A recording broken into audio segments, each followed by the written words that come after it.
porque assim, eu sei que muita gente vai estar assistindo o nosso podcast e pensando, deveria fazer a bariátrica, né? Poderia fazer a bariátrica. Eu tenho desejo, né? Como que é o pós-operatório, pós-bariátrica? Porque eu sei que tem que tomar vitamina, tem que repor algumas coisas. Como que é isso? É assim, eu vou explicar antes de eu tomar a decisão de fazer. Então, eu cresci sempre muito gordinha, sempre com sobrepeso. Aí, minha mãe começou a me levar no endocrinologista desde os 7 anos. Então, tomava fórmula, remédio para emagrecer. Aí, fazia aquela dieta super restrita. Aí, eu chorava porque eu queria comer e não podia. Então, foi uma infância traumática em relação a isso, inclusive até no convívio social mesmo, de escola. Eu não queria ir porque eu sofria muito bullying. É isso que eu ia perguntar. Sofria muito, muito. E aí eu fui crescendo, o peso foi aumentando. Aí eu fiz uns 13 anos, eu entrei na academia. Falei, não. Minha mãe falou, vai fazer academia, vamos ver se te ajuda, né? Motiva, alguma coisa assim. E até socializar, porque como eu era uma criança muito gordinha, então eu sofria muito bullying, eu tinha muito medo, vergonha, não falava com ninguém, então não tinha amigo. Então a academia foi um meio ali que eu achei de socializar com todo mundo. Só que aí eu comecei a fazer academia e eu comecei a sentir mais fome. É isso que eu ia falar também. Você faz academia, eu morro de fome depois que eu faço uma esteira. E aí eu falei, nossa, mas eu preciso comer, porque eu treinei, então eu vou comer. Então não tinha ainda essa noção. Então eu fui só engordando. E aí, mais ou menos com uns 17 anos, eu comecei a sentir muita dor de cabeça. E aí minha mãe me levou no médico e eu cheguei a ferir a pressão e tava 20/14. Com quantos anos? Com 17 anos. Menor de idade já com... Aí a médica falou assim pra mim, vai ficar aqui internada até diminuir a sua pressão, mas assim, ou você emagrece ou você morre, porque se você infartar é fulminante. E aí eu fiquei com aquilo na cabeça, e eu fiquei desesperada, e aí o que aconteceu? Eu fiquei ansiosa e comecei a comer mais. Descontou tudo na comida. Foi. E aí eu só vim engordar, e chegou uma hora que...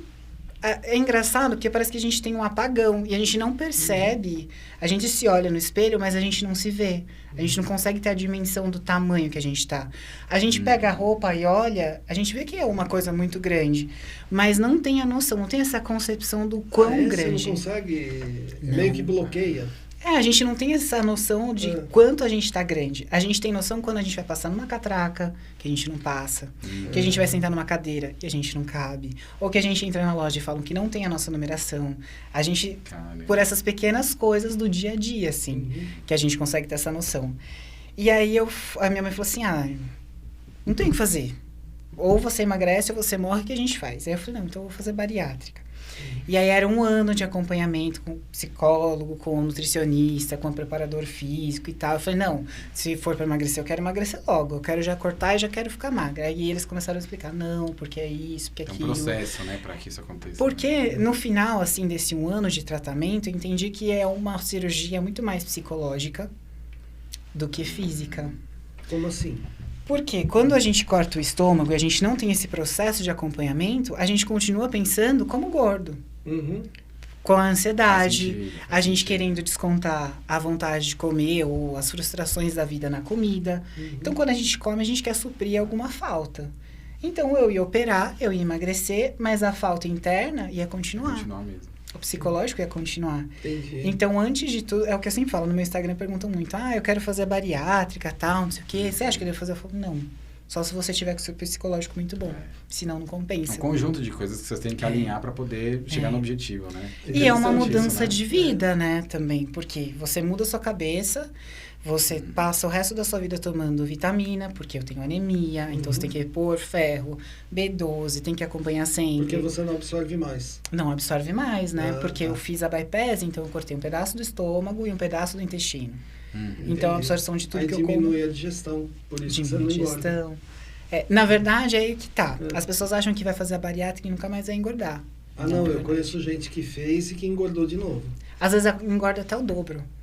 E aí, porque eu falo do psicológico, tem pessoas que durante o processo ali, né, do acompanhamento, ou no pós, como a gente é costurado, as pessoas deitam, tipo, por exemplo, para comer leite condensado. E aí, você deitado, você tem um conforto do estômago, e aí você não sente dor. É assim, com uma semana de operado. Uma semana sentindo dor, é isso? Não, uma semana de operado a gente fica com um copinho de café, né? 50 ml. Então a gente toma água de coco, Gatorade, água. Não come, é só Mas líquido. não sente fome? Não, então, a cabeça sente fome, mas se você for tomar um gole de água, não passa. Eu, pelo menos, senti isso, assim. Entendi. Eu já ouvi isso. É. Não consegue tomar. Mas a crise que dá, assim, de vontade de comer é um negócio absurdo. Eu senti muita vontade de comer.